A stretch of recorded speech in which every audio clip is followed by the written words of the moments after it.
This was the bike that looked like a freaking basket case.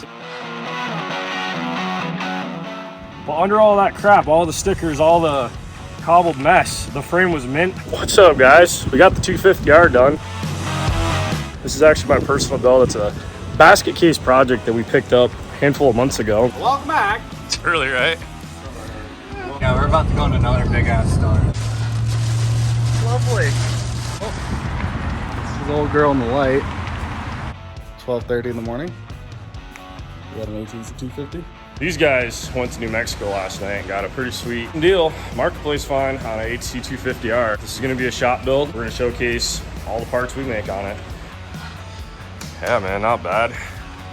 1985 with the 86 headlight. I mean, this guy went crazy with stickers, but that's all right. We're gonna clean this thing up and make it look pretty much brand new again. Pretty cool. It came with another bottom end because, if I can get it on video or not, yeah, you guys can see that. I had no idea it was coming with another bottom end and top end, so this is honestly worth the drive for sure. I mean, shit, any 250R is worth the drive. We finally got around to getting it done. It kind of made sense to get it done while we were doing the 500 side by side. So in this video, we're gonna take this thing for a test ride.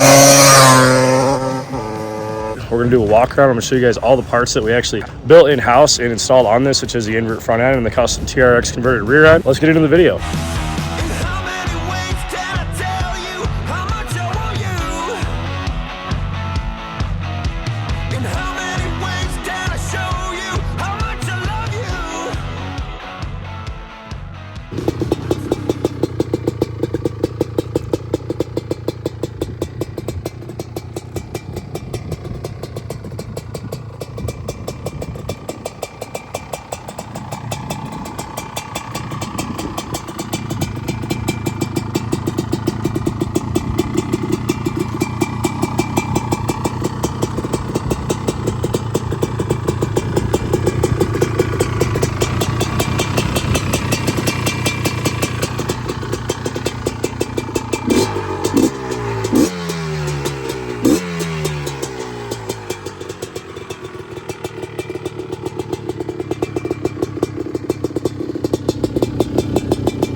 On that last one, I'd say.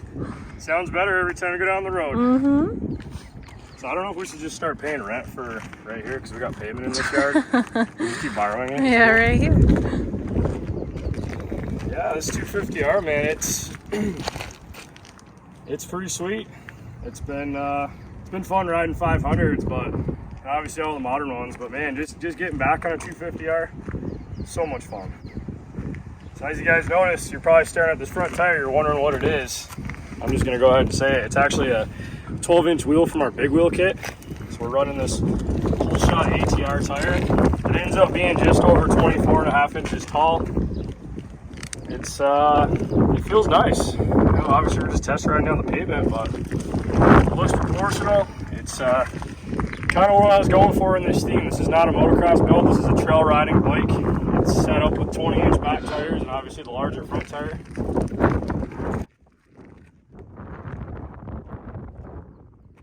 Yeah, we've got, I guess back to the front end. So This is a set of Sierra 450 forks. We stripped the anodizing. We actually hand polished and sanded these to get the finish that we wanted on the lathe. They're rebuilt. They're shortened 3 inches. It's all stuff we do in-house. If you guys want a set shortened, we can do it for you. It goes along with our billet triple clamps. So we've got the CNC machine triple clamps that we also make in-house to the shortened forks down to the billet hub. And this hub is actually designed normally for a 10-inch wheel, but we have the same bolt pattern. It's the same hub for this 12-inch wheel also, so it all worked out. We've got the Sierra 450R Master steel braided brake line all the way down to the CRF twin piston caliper with the oversized rotor. So you guys can see how big this rotor is against that 12-inch wheel. In terms of the motor, it's completely stock. It's on the original bore still, which is surprising. It runs amazing.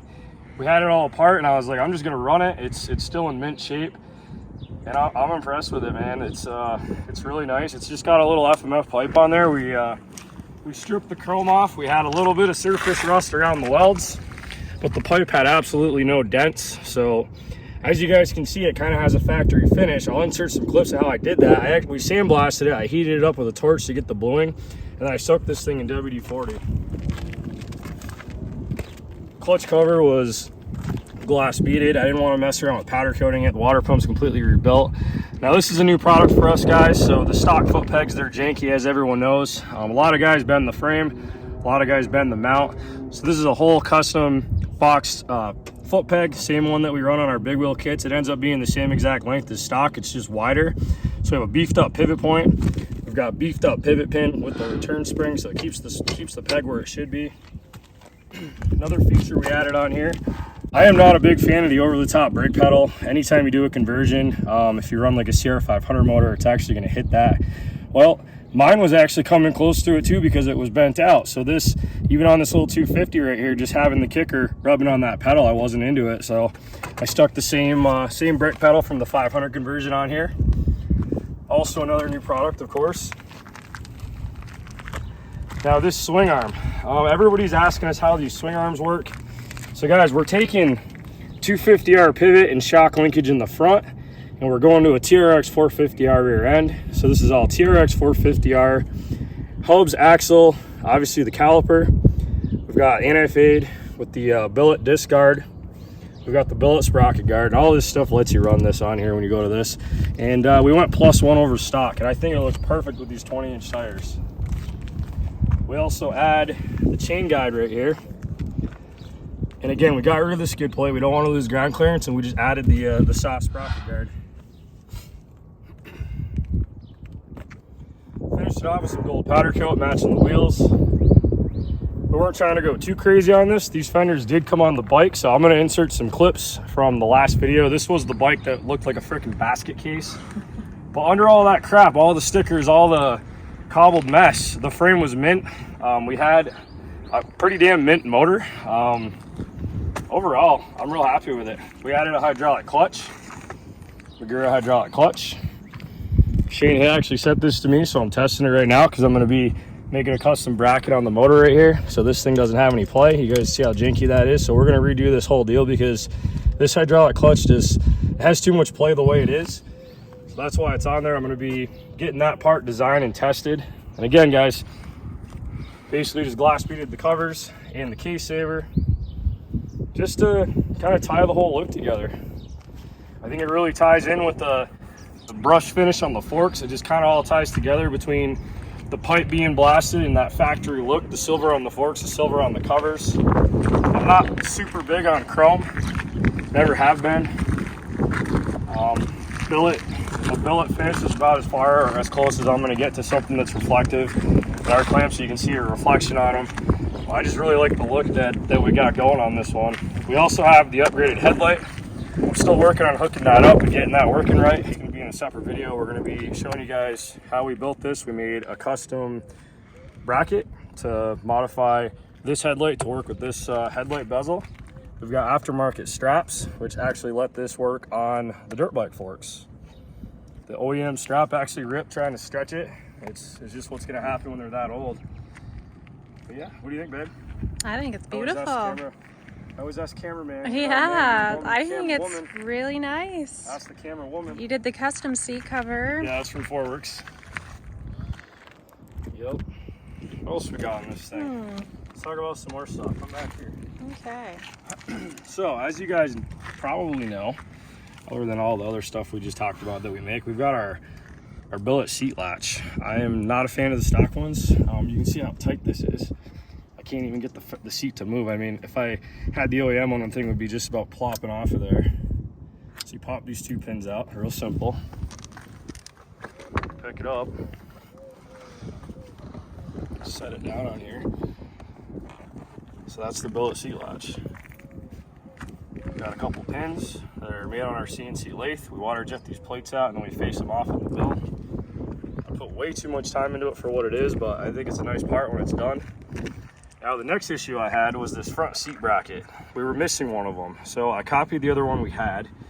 I think it was missing because the other one we had was probably broken. So we pulled that off. We got I got this fabricated and TIG welded. It's kind of a bad view of it, so I'll try to insert some pictures of how it looked before I installed it. And we got these aluminum bushings right here. So I did not like the plastic ones, so I just put the aluminum ones in there. There's an O-ring underneath them to keep them from flopping around. I'd rather just have these wear out because I can make these for a couple bucks. And this steel right here will actually wear this aluminum out, so that'll be our wear item. And I'm curious to see how long we can get out of this bracket. I did beef up the material. It went to a 11 gauge thickness over the stock one, which was probably like an 18 gauge stamp piece. As you guys can see, we still got the factory airbox on here. I didn't want to tamper with that because I'm trying to keep this thing semi-original. Boy, it always gets windy, doesn't it? Put the seat back on here.